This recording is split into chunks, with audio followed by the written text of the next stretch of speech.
করিম, এতদিন ধরে এই জমি আমি চাষ করছি, তুমি কেন বলছো এটা তোমার?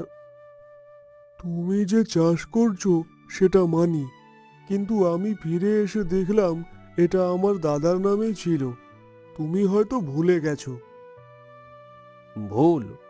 আমার দাদার দলিলেও এই জমি আমাদের নামে লেখা। তুমি কেন এমন সন্দেহ করছো? সন্দেহ নয়, আমি প্রমাণ চাই। জমি ন্যায় পথে যার প্রাপ্য সে পাবে। বাবা, চাচা, ঝগড়া কেন? জমি নিয়ে কথা না বাড়িয়ে মোড়লের কাছে যাও। ঠিক বলেছ আসিফ, আমরা মোড়ল জয়নালের কাছে যাব। ওর সামনে সত্য বের হবে। আমি প্রস্তুত, যা সত্যি সেটাই মেনে নেব। তবে করিম, সম্পর্ক নষ্ট করো না।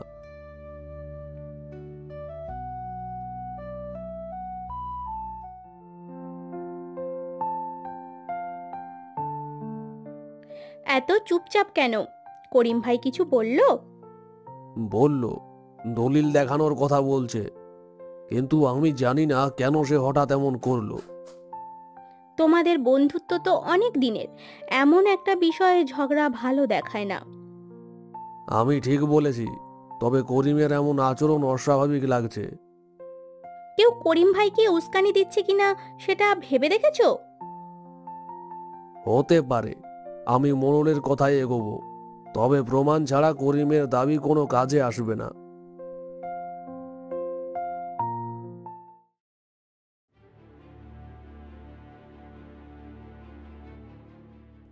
মামা, জমি নিয়ে এত সহজে ছাড় দিলে হবে? আমি বলছি, তোমার দলিলে কিছু না থাকলেও তুমি জিতবে। কিন্তু কামাল, আমি মিথ্যে বলবো না। মিথ্যে কেন? তোমার দাদার সময় এই জমি ছিল, সেটা মনে করিয়ে দাও। মোড়লকে কিছু চাপে রাখলে সে তোমার পক্ষে কথা বলবে। তোমার কথায় কিছুটা ঠিক আছে, কিন্তু হাসেম আমার বন্ধু। বন্ধুত্বের কথা বাদ দাও মামা, জমি না থাকলে কি গ্রামে তোমার মান থাকবে? ঠিক আছে, দেখি কি করা যায়।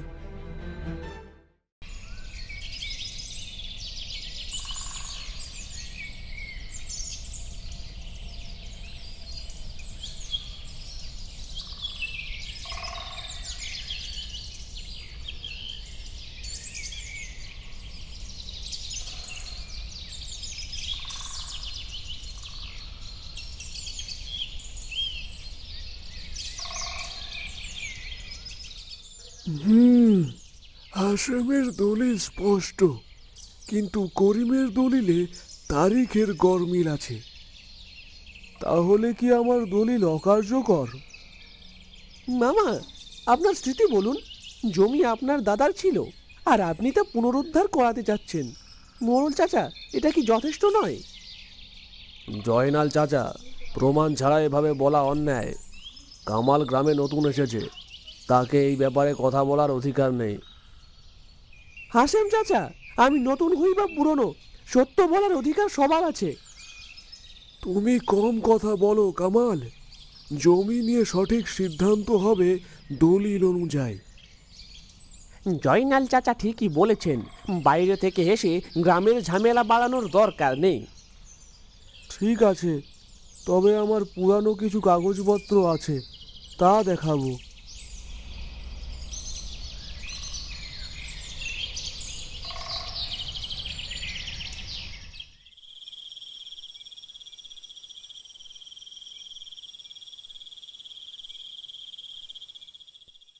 বাবা, করিম চাচা কেন এমন করলেন?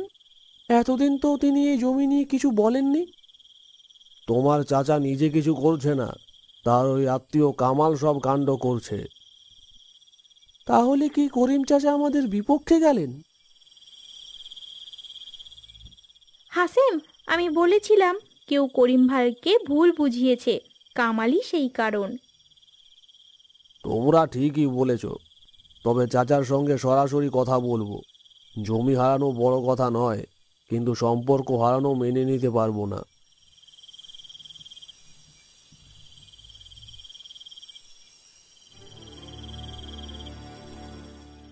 মামা, এবার যদি কিছু না করো তবে জমি তোমার হাত থেকে চিরদিনের মতো চলে যাবে। কিন্তু কামাল, হাসেম তো সত্যিই জমি চাষ করছে, সে ন্যায্য। ন্যায্যতা দিয়ে কিছু হয় না, যারা চালাক তারাই জেতে। তুমি চুপ করে থাকলে তুমি হারবে। আমি কি করব বুঝতে পারছি না। হাসেম আমার বন্ধু, আমি তাকে এভাবে কষ্ট দিতে চাই না। তুমি যদি ঝামেলা না করতে চাও তবে গ্রামবাসী তোমাকে দুর্বল ভাববে।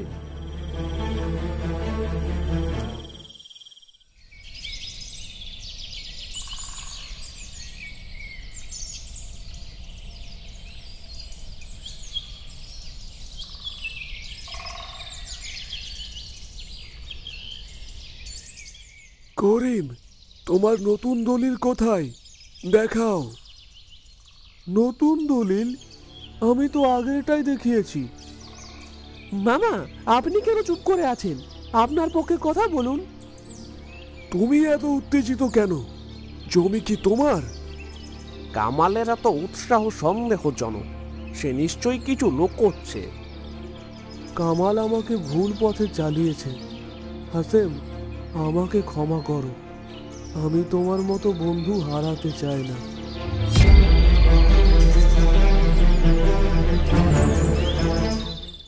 করিম বন্ধু, ভুল হলে সেটা স্বীকার করাই বড় কথা।